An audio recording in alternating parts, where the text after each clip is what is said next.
Hey, what's going on? Travis Stetzel coming at you here, trainaggressive.com. About to do a video here on body weight strength progressions. Been getting a lot of questions from people asking about how to take their body weight training to the next level. Typically what a lot of people think is it's just about adding more reps, and you're going to keep getting stronger.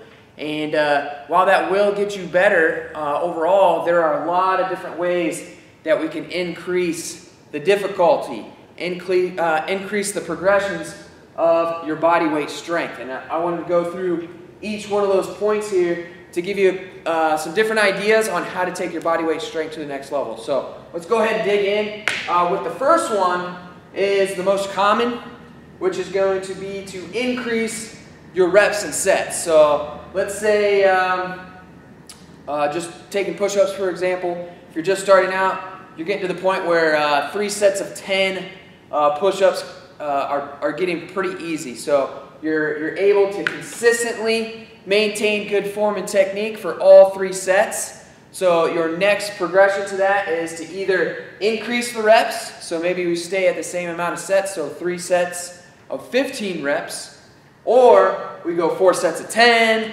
or we increase both the reps and the sets. Either way, we're going to increase the overall volume, all right? Increase the overall volume.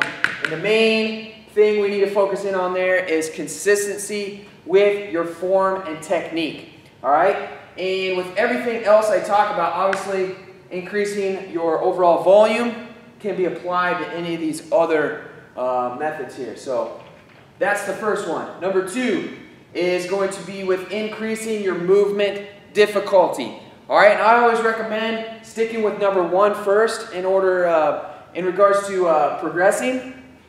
Make sure you get consistent with handling more volume first, and then once you get to that point, then we can start to look at increasing the movement difficulty. So increasing the skill level. All right, so just a couple examples here. So for push-up, you might just be doing regular push-ups on the floor. Next level, we might do feet elevated push-ups, so we elevate your feet up on a box. We're doing push-ups that way.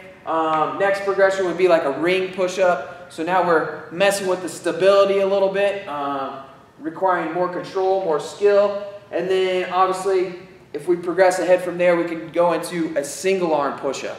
There's a lot of different progressions that you can go in. That's just a quick example. Another one for squats. So you might be starting off with just regular body weight squats. We might go to a single leg Bulgarian squat.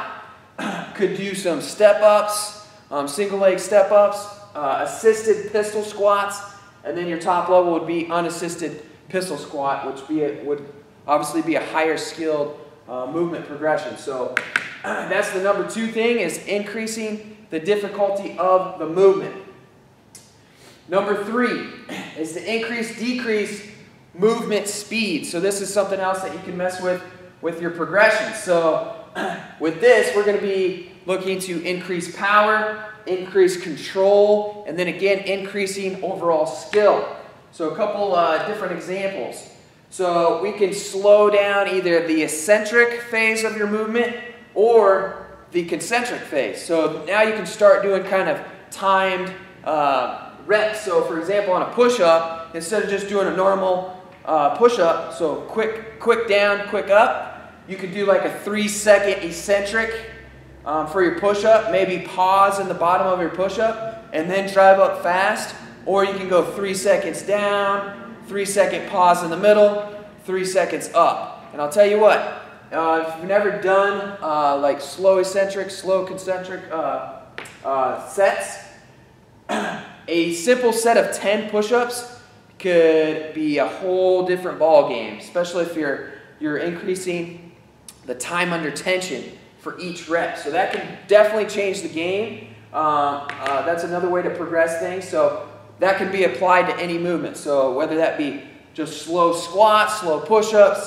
even slow pull-ups with a nice pause at the top, those will definitely change the game. Plyometrics. So obviously, if we're looking at push-ups again, so instead of just a normal push-up, now we can add that power component into it. So we can do a clapping push-up, a plyo push-up, where you're clapping your hands behind your back, touching your hips, Again, all this stuff can be applied. So movement difficulty. So first level might be just a simple clapping push-up or just doing an explosive push-up so your hands just slightly come off the ground. Couple claps, touch the head, a lot of different things that we can do there. Slow controlled muscle up, so a strict muscle up. We go to a regular muscle up, so a kipping muscle up. Same thing with pull-ups, so strict pull-up. Might do a hand release pull-up where it's more explosive at the top. Might do a chest-to-bar pull-up, and then obviously kipping chest-to-bar pull-ups. All sorts of different ways we can increase that. And then kind of tying in with the eccentric, concentric, with the slower, faster eccentric, concentric would be like our static holds. So now we're thinking maybe a pull-up static hold, different things like that. Front levers, different type of highly skilled gymnastics type movements, different things like L-sit holds. There's just an endless amount of different things that you can do. But again, this is going to increase power, control, skill, a lot of different things with this, with just controlling the speed. All right. After we get through that, number 4 is to increase your density, decrease your rest. All right. So this is when different type of training protocols come into play. So this is going to help increase volume, speed, overall skill. But again, we've got to make sure we're paying attention to this right here. This is the #1 key. So consistency, form, and technique always got to be #1. And then we can start to increase the intensity. All right, these are all going to obviously increase the intensity. All right, so when we're thinking about density, decrease rest, different types of setups that we can use for this are like AMRAPs. All right, so as many reps or rounds as possible in a certain amount of time. So for example, if we're doing like push-ups, so maybe you're doing 3 minutes AMRAP push-ups.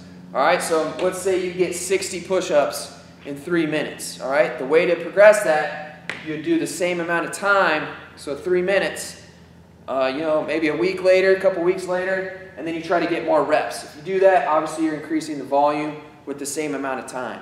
Okay, at the same instance with AMRAPs, we can increase the time. So instead of doing a 3-minute AMRAP, maybe we do a 4, 5, 6-minute AMRAP. Okay, that can be done with single movements or multiple movements. So let's say we're taking supersets, for example. We might do push-ups and pull-ups. So 3 minutes. You do 3 pull-ups, 3 push-ups, and you switch back and forth between the 2 movements. All right, so you're getting a lot of volume, a lot of density in, very short amount of rest. And again, this kind of all depends on who you are. Okay, so you might be taking more rest if you're a beginner versus if you're more advanced. You're just bouncing back and forth between the movements. All right, so different ways you can progress that. Then you start to think about metcons, so like metabolic conditioning sessions. So a lot of different setups that we can do for that. Perfect example would be something like, let's say 20, 15, 10 reps of pull-ups and push-ups. So we do 20 pull-ups, 20 push-ups, 15 pull-ups, 15 push-ups, 10 and 10. And you do that for time, okay? So that's going to be focusing on speed and skill, obviously getting in a lot of volume in a short period of time. And the way to progress that is, let's say we do that same type of setup, but we increase the reps a little bit.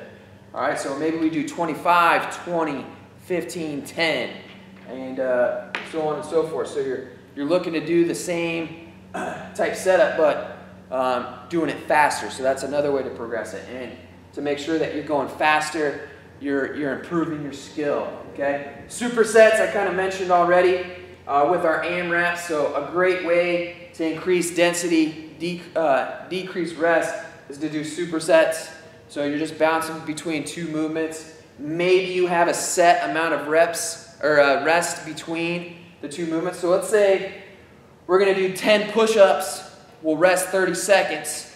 Then we'll do 10 pull-ups, rest 30 seconds. And you do that for 3 sets. Way to progress that would be, let's stick with the same amount of 10 push-ups. We'll rest 15 seconds, 10 pull-ups, boom, boom. Or we can increase the reps, keep the rest time the same. Or we can increase both. Okay, a lot of different ways. And then another one of my favorites to train density with body weight is through intervals. All right, so kind of like I was talking about with the supersets, with your set rest time, okay, we might have 30 seconds of work with 30 seconds of rest. So you might just do one movement at a time. So 30 seconds of push-ups, we got 30 seconds rest.